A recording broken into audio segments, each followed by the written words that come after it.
કચ્છમાં જ્યારે અષાઢી બીજની હોશભેર ઉજવણી કરવામાં આવી ત્યારે ભુજમાં સ્વામિનારાયણ મંદિર દ્વારા નીકળેલી રથયાત્રાએ ભારે આકર્ષણ જગાવ્યું હતું। કચ્છી નવા વર્ષની ઉજવણીમાં ભુજ સ્વામિનારાયણ મંદિર આયોજિત ભગવાન જગન્નાથ, બલભદ્ર અને બહેન સુભદ્રાની રથયાત્રાએ એક અનેરું આકર્ષણ સર્જ્યું હતું। રવિવારે અષાઢી બીજે સાંજે ભુજ મંદિરના મહંત પુરાણી ધર્મનંદન દાસજી તથા કોઠારી પાર્ષદ જાદવજી ભગત સહિતના વડેલ સંતોના હસ્તે શોભાયાત્રાએ પ્રસ્થાન કર્યું હતું।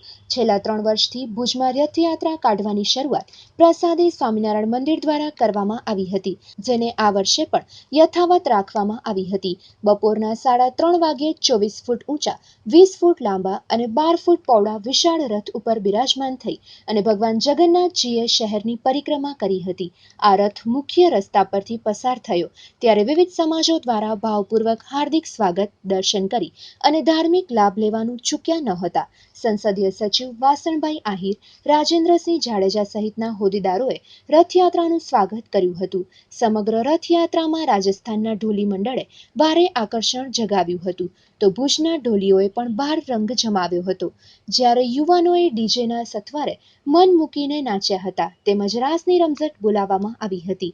ઢોલની દાંડીએ જાણે જગન્નાથજીના આગમનની ચડી પોકારતા હોય તેવો માહોલ ઠેર ઠેર સર્જાયેલો અનુભવવા મળ્યો હતો।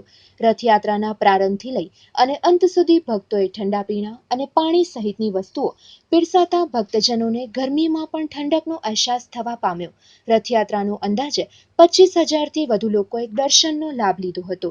સાંજે 7 કલાકે ભુજ સ્વામિનારાયણ મંદિરમાં રથયાત્રાના સમાપન સમયે ભગવાન જગન્નાથજીના આગમનના વધામણા પૂજા સાથે મહાઆરતીનું પણ આયોજન કરવામાં આવ્યું હતું, જેનો પણ મોટી સંખ્યામાં ભક્તોએ ઉત્સાહભેર લાભ લીધો હતો।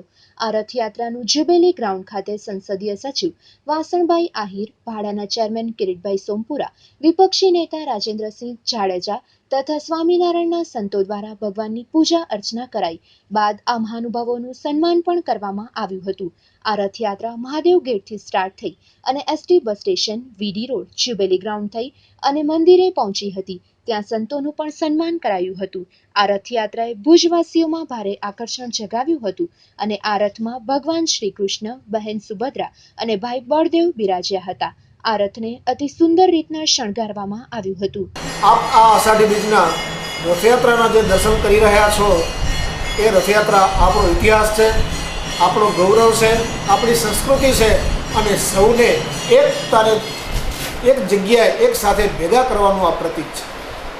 વર્ષો પહેલાં જગન્નાથપુરીમાં આ રથયાત્રાનું દર્શન થાય છે, અમદાવાદમાં પણ રથયાત્રા યોજાય છે, પણ કચ્છની પ્રજાને કચ્છી નવા વર્ષે ભગવાન દર્શન આપે એવું એ ભુજ મંદિરે સ્વપ્ન સેવ્યું।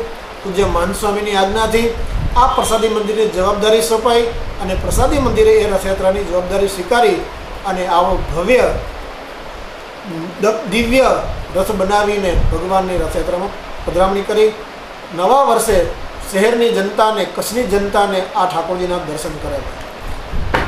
જ્યારે ભગવાન જગન્નાથપુરીમાં જે રીતના પ્રગટ થયા અને ત્યાંના રાજા ભગવાનની આગળ આવીને રથમાં બેસાડીને રાજા પોતે જગન્નાથ ભગવાનની આગળ સાવરણી કાઢતા એ રથયાત્રાને આગળ વધારેલી, તો એ દિવસને યાદ કરીને, એ દાસત્વ ભાવને યાદ કરીને, ભક્તિભાવને યાદ કરીને આ રથયાત્રા આયોજન થાય છે।